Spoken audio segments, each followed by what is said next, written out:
சுழன்று மேற்பின்னது உலகு, அதனால் உழந்தும் உழவே தலை. வணக்கம்.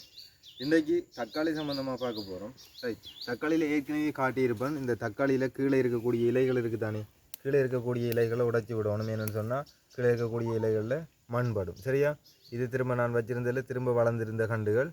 ரைட், இப்போ இதில் மண்படும். மண்பட்டால் என்ன செய்யணும்னு சொன்னால் ஏற்கனவே வீடியோ போட்டேன்னா பரவாயில்ல, திரும்பவும் சொல்கிறேன்.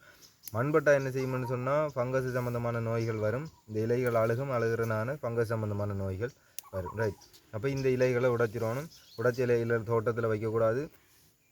இந்த இலைகளை கொண்டு போய் எரிச்சிடணும். அல்லது நீங்கள் கொம்போஸ்ட் பின் வச்சுருப்பீங்கன்னு சொன்னால் அதில் போடலாம். சரியா, இந்த இதில் இருக்கிறது ஒரு புழுவால் வந்திருக்கக்கூடிய ஒரு நோய் உண்டு. அதாவது நோய் என்று சொல்கிற அளவுக்கு இல்லை, இது புழு இப்படி சுற்றி ஓடி இந்த இலையில் உள்ள பச்சையை தான் அரித்து சாப்பிட்ருக்கும். Right, okay.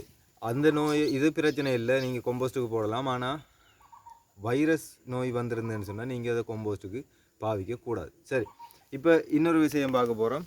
தக்காளியில் இதில் வைக்க போகிறோம். இந்த இருக்குது பாருங்கள். ரைட், இதில் இப்போ வருகுது. சரியா, வந்திருக்கிறதுல வளர்ந்து வந்திருக்கிறதுல ஒரு தண்டு தான் மெயினாக பிரதானமான ஒரு தண்டாக விட்டுட்டு மிச்சம் எல்லாத்தையும் எடுத்துகிட்டு போகிறோம். ரைட், இப்போ இது வருது பிரதானமான தண்டா. சரி, இந்த வந்த தண்டில் இங்கே மொட்டு வந்திருக்கல்லா, இந்த ரெண்டு பூந்துணரையும் விட்டுட்டு இதுக்கு மேலே இது போக வேணாம், இதை கட் பண்ணிட்டேன். சரியா, இப்போ இனி இந்த தண்டு பிரதானமான தண்டாக இருக்காது, இது பூந்துணரும் காயுமாக இருக்கும். இனி இதிலேருந்து வரக்கூடிய இதை விட போகிறோம். சரியா, இப்போ இது வளர்ந்து வந்து இதில் ஒரு பூந்துணர் வந்து வரையக்குள்ளே திரும்ப அதையும் அதில் நுனியை உடைச்சோன்னு திரும்ப சைட்டில் இருந்து வரதில் உண்டு திரும்ப பிரதான தண்டா வரும். சரியா, ரைட்.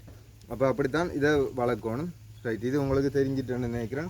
சரி, இன்னொன்றையும் பார்ப்போம், இன்னொரு செடியிலையும் பார்ப்போம். இந்த வருது. சரியா, இந்த செடியில் வந்துட்டு இதில் பூ வந்துட்டுக்கு, இதுலேயும் பூ வந்துருக்கு. ரைட், இதை கட் பண்ணுவோம். சரியா, இதை கட் பண்ணிட்டோம்னு சொன்னால் இப்போ பாருங்கள், இதில் 2 இலை இருக்கும், இந்த பூக்களும் இருக்கும், இதில் காய் வரக்கூடிய மாதிரி இருக்கும். ரைட், இப்போ இது இலைக்கு இடையிலேருந்து வந்த ஒரு உறிஞ்சி தான். ஆனால் இனி என்ன செய்ய போகிறோம்னு சொன்னால் இதைத்தான் பிரதான தண்டா விட போகிறோம். சரியா, இப்போ இனி இது வளராது, தொடர்ந்து இதுக்குள்ளே குறுத்து வந்தால் இந்த வருகுது, அதை உடைச்சிருவோம். இதுக்குள்ளே வந்தாலும் உடைச்சிருவோம். இதுதான் பிரதான தண்டு. பிரதான தண்டா வரையக்குள்ளே என்ன செய்யணும்னு சொன்னால் இதுலேயும் பூந்துணர் எல்லாம் வரும். வரையக்குள்ளே இதுவும் மேற்கொண்டு போகாத மாதிரி இதை உடைச்சி விட்டேன்னு சொன்னால் திரும்ப இந்த இதில் இருந்து வர கொடுத்து திரும்ப பிரதான தண்டா விடுவேன். சரியா, உங்களுக்கு இது விளங்கணும்னு நினைக்கிறேன். விளங்காட்டியும் பரவாயில்ல, அடுத்தடுத்த வீடியோக்களை பார்க்கக்குள்ளே உங்களுக்கு அது விளங்கக்கூடிய மாதிரி இருக்கும். சரியா, ரைட். இந்த இருக்குது. சரி, உங்களுக்கு இதில் உதாரணம் வடிவாக காட்டலாம். இதில் வருகுது, இதில் வரையக்குள்ளே இதில் பூந்துணர் வந்திருக்குது. ஆனால் இதில் வேறு கிளை இல்லை, அதனால் அது ஓகே. இப்படியே வந்து இங்கே வந்திருக்கு, இங்கே பூந்துணர் வந்திருக்கு. சரியா, இங்கே ஒரு பூந்துணர் வந்திருக்கிறனால நான் என்ன செய்கிறேன்னு சொன்னால் இதுக்கு மேலே உள்ளதை உடைச்சி விட்றேன். ரைட், இப்போ இந்த கிளையற கணக்கு இதோட முடிஞ்சிடும். சரியா, ரைட். இப்போ இதையும் உடைச்சி விட்றேன்னு சொன்னால் இந்த கிளையில் இது இடையில இருந்து வருகுது, இது வேணாம். இனி பிரதான தண்டா வர போகிறால் இது வரும். சரியா, ரைட். இதை தான் இப்போ பிரதான தண்டா விட போகணும். இப்போ விஷயம் என்னென்னு சொன்னால் ஒரே ஒரு தண்டு தான் இருக்க போகுது, ஒரு தண்டு இருக்க போகுது. அந்த தண்டில் இடையில பூந்துணர் வந்தது, இப்படி தண்டா அந்த பூந்துணரில் காய் வந்து இப்படி தொங்கும். திரும்ப இன்னொரு இடத்துல பூந்துணரும் 2 இலையும் இருக்கும், அதுவும் அந்த காய் வந்து அது தொங்கும். இப்படியே அங்கேயும் இங்கேயும் இப்படியே தொங்கி ஒரு தண்டு மட்டும்தான் மேலே வரைக்கும் போகுது. சரியா, இதுதான் இந்த ஐடியா. ரைட்டா, இங்கே பாருங்கள், இதில் பிஞ்சு வந்திருக்கு, இதில் பூக்கொட்டி இருக்குது. பூக்கொட்டினை பற்றி பெருசாக கவலைப்படுறதுக்கு இல்லை. என்னென்னு சொன்னால் இந்த செடி தப்புனதே பெரிய விஷயம். சரியா, இதில் பிஞ்சு வந்திருக்குது பாருங்கள், ஒரு பிஞ்சு வந்திருக்குது.